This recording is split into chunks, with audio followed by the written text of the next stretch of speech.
আসসালামুআলাইকুম everyone, welcome back to my channel. আশা করছি সবাই অনেক অনেক ভালো আছেন। আজকের ভিডিওর টপিক হচ্ছে আমরা কিভাবে মেকআপ করার আগে আমাদের স্কিনটাকে সুন্দরভাবে প্রিপেয়ার করতে পারি। তো চলুন দেরি না করে ভিডিও শুরু করি। আর ভিডিওটি যদি ভালো লেগে থাকে তাহলে লাইক, কমেন্ট, শেয়ার এবং সাবস্ক্রাইব করতে কিন্তু ভুলবেন না। তো আমাদের মেকআপ করার আগে খুব জরুরি একটা স্টেপ হচ্ছে আমাদের স্কিনটাকে প্রিপেয়ার করা। আমরা দেখা যায় যে মেকআপ করার জন্য অনেক দামি দামি প্রোডাক্টস ইউজ করি, কিন্তু শেষে দেখা যায় যে আমরা অতটা স্যাটিসফাইড হতে পারছি না। তার একটাই কারণ, সেটা হচ্ছে আমরা স্কিনটাকে ঠিকভাবে প্রিপেয়ার করি না। এই ভুলটা অনেকেই করে। আর স্কিনটাকে ঠিকভাবে প্রিপেয়ার করলে হয় আপনার স্কিনে একটা খুব সুন্দরভাবে একটা বেস ক্রিয়েট হবে এবং সেটার উপরে মেকআপটা খুব ভালোভাবে বসবে। আর আপনারা যে ধরনের লুক ক্রিয়েট করতে চাচ্ছেন সেই লুকটা আপনারা ইজিলি অ্যাচিভ করতে পারবেন।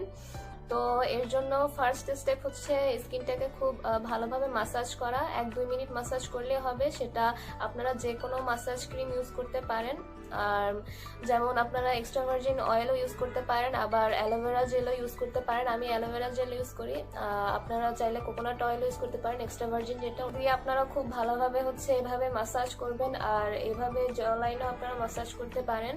তারপরে হচ্ছে আপনার নেক এরিয়াও বাদ দেওয়া যাবে না। আমরা অনেক সময় নেক বাদ দিয়ে চলে যাই, এর ফলে আমাদের মেকআপটা আসলে নেকের সাথে ফেসের আসলে মিলে না। তো আপনাদের যাই স্কিন কেয়ার করেন না কেন ফেসের সাথে নেকেও অবশ্যই করতে হবে। তো আপনারা 1-2 মিনিট মাসাজ করার পরে এরপরে যে কোনো একটা কটন প্যাডে আপনারা যে কটন প্যাড ইউজ করেন সেটাতে আপনারা অল্প একটু ভিজিয়ে তারপরে হচ্ছে ফেসটা ক্লিন করে ফেললেন। এতে দুইটা কাজ হবে। একটা হচ্ছে আপনার স্কিনটা একটু টাইট হবে, আর আপনার যদি স্কিনে কোনো ডার্ট লেগে থাকে সেটাও হচ্ছে আপনার কটন প্যাডের সাথে উঠে চলে আসবে। আর আপনার যদি ডিহাইড্রেশনেরও প্রবলেম হয়ে থাকে তাহলে স্কিনটাও হাইড্রেট হবে। সেকেন্ড স্টেপ হচ্ছে আপনার ক্লিনজিং। আপনারা যে ফেস ওয়াশ ইউজ করেন না কেন সেটাই ইউজ করবেন। যে কোনো মাইল্ড ফেস ওয়াশ ইউজ করলে হবে। আর তাই আমি এখানে কোনো ফেস ওয়াশ দেখাচ্ছি না। ফেস ওয়াশ দিয়ে আপনারা ফেসটা খুব ভালোভাবে ক্লিন করে ফেলবেন। অবশ্যই কিন্তু মেকআপ করার আগে ফেস ক্লিন করতে হবে। আর এরপরে হচ্ছে আপনার থার্ড স্টেপ হচ্ছে স্ক্রাব। যে কোনো মাইল্ড স্ক্রাব ইউজ করলে হবে, সেটা আপনারা বাজারের কেনা স্ক্রাবও ইউজ করতে পারেন। আর যদি আপনারা বাসায় ঘরে বানাতে চান আর কি, তাহলে আপনারা অল্প একটু হানির সাথে চালের গুঁড়া একদম মিহি করে পিষে নেওয়াটা, সেটা মিক্স করে তারপরে এটা খুবই মাইল্ড স্ক্রাব আপনারা হচ্ছে স্কিনে অ্যাপ্লাই করতে পারেন। আর খুব আলতো হাতে মাসাজ করবেন, বেশি জোরে ঘষাঘষি করা যাবে না। এতে কিন্তু আপনার স্কিনে মাইক্রোটিয়ার্সের সৃষ্টি হতে পারে, যার ফলে একনে পিম্পলের প্রবলেম আরও বেড়ে যেতে পারে। তো আপনারা এরপরে মাসাজ করলেন। বেশিক্ষণ মাসাজ করতে হবে না, 1-2 মিনিট মাসাজ করলেই হবে। এতে আপনার ডেড সেলগুলো রিমুভ হয়ে যাবে আর স্কিনটা অনেক গ্লোয়িং দেখাবে। আর অবশ্যই নেকেও কিন্তু স্ক্রাব করতে হবে। তো এরপরে আপনারা ভালোভাবে ক্লিন করে ফেললেন পানি দিয়ে। তো এরপর আপনাদেরকে হচ্ছে যে কোনো একটা ভালো টোনার ইউজ করতে হবে। আপনারা যে টোনারই ইউজ করেন সেটাই ইউজ করবেন। এতে আপনার স্কিনের পিএইচ লেভেলটা ব্যালেন্স হবে।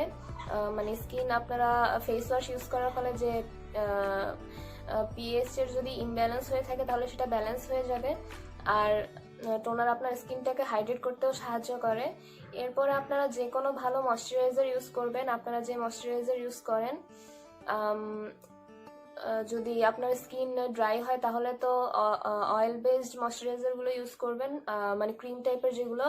আর যদি আপনার স্কিন আপনার অয়েলি হয় তাহলে ওয়াটার বেসড বা জেল বেসড ময়শ্চারাইজারগুলো ইউজ করবেন। কিন্তু অয়েলি স্কিনও কিন্তু ময়শ্চারাইজার ইউজ করতে হবে। ময়শ্চারাইজার ইউজ করলে দেখবেন যে আপনার মেকআপটা আরও খুব ভালোভাবে বসছে। এরপরে অনেক সময় দেখা যায় যে বিভিন্ন মেকআপের মধ্যে আপনার লেখা থাকে যে সানস্ক্রিন দেয়া আছে, কিন্তু এটা কিন্তু আপনার স্কিনের জন্য এনাফ না।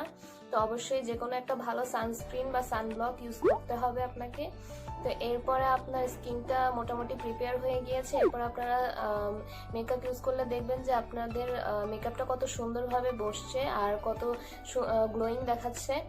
তো এই ছিল খুব ইজি স্টেপগুলো। এগুলো আপনারা ফলো করলে খুব ইজিলি আপনারা যে লুকটা ক্রিয়েট করতে চাচ্ছেন সেটা অ্যাচিভ করতে পারবেন। তো এই ছিল আজকের ভিডিও। হোপফুলি আপনাদের ভালো লেগেছে। ভালো লেগে থাকলে লাইক, কমেন্ট, শেয়ার এবং সাবস্ক্রাইব করতে কিন্তু ভুলবেন না। আজকের মতো এখানেই বিদায় নিচ্ছি। আল্লাহ হাফেজ।